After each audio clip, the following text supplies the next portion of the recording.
Everyone, hope all of you are really doing great. आज मैंने आप लोगों को बस थोड़ा सा ये बताना है कि किसी भी सब्जेक्ट को तैयार करने के क्या 3 तरीके होते हैं। एक होता है मस्ट नो, एक होता है शुड नो और एक होता है कुड नो ना। तो सबसे पहले आ जाता है जो हमारे पास मस्ट नो में हमारे पास सारी वो वाली चीज़ आ जाती है जिसमें हमारे सारे पास पेपर्स आ जाते हैं, यानी पास पेपर वाले क्वेश्चंस आ जाते हैं और कुछ इंपॉर्टेंट बॉक्सेस वगैरह आ जाते हैं। फिर आते हैं शुड नो होती है हमारी सेकंड प्रायोरिटी। शुड नो वाली वो वाली चीज़ें होती हैं जो हम लोगों ने अलॉन्ग विद पास पेपर्स देखनी होती हैं, ठीक है। जिस तरह फॉर एग्जांपल मैं एक चैप्टर पढ़ रही हूँ, मैं अपना तरीका बताती हूँ मैं किस तरह करती हूँ। मैं एक चैप्टर पढ़ रही हूँ तो मैं पहले पास पेपर वाले क्वेश्चन करती हूँ मस्ट नो में, ठीक है।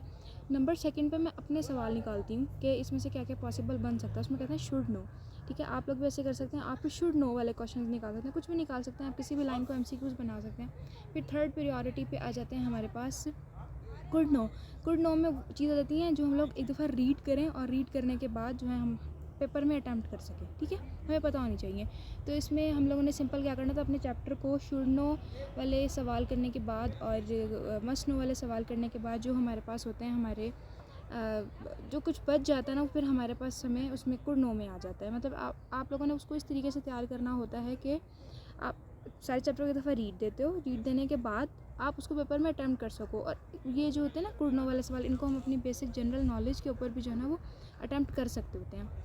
तो आप लोग भी अपना ये क्राइटेरिया रखा करें कि आपने 3 तरह से अब तैयार करना है। एक पास पेपर वाली जो फर्स्ट प्रायोरिटी पे क्वेश्चंस होते हैं आप लोगों ने वो वाले करने होते हैं, सेकंड पे आप लोग जो अपने सवाल बनाओगे और थर्ड पे जो आप लोग एक रीड पे जो है वो कर लोगे, ठीक है। आपको थोड़ा सा व्यू इन्जॉय कराते हैं। तो दिस इज़ ऊशू फॉरेस्ट जो कि कलाम में है।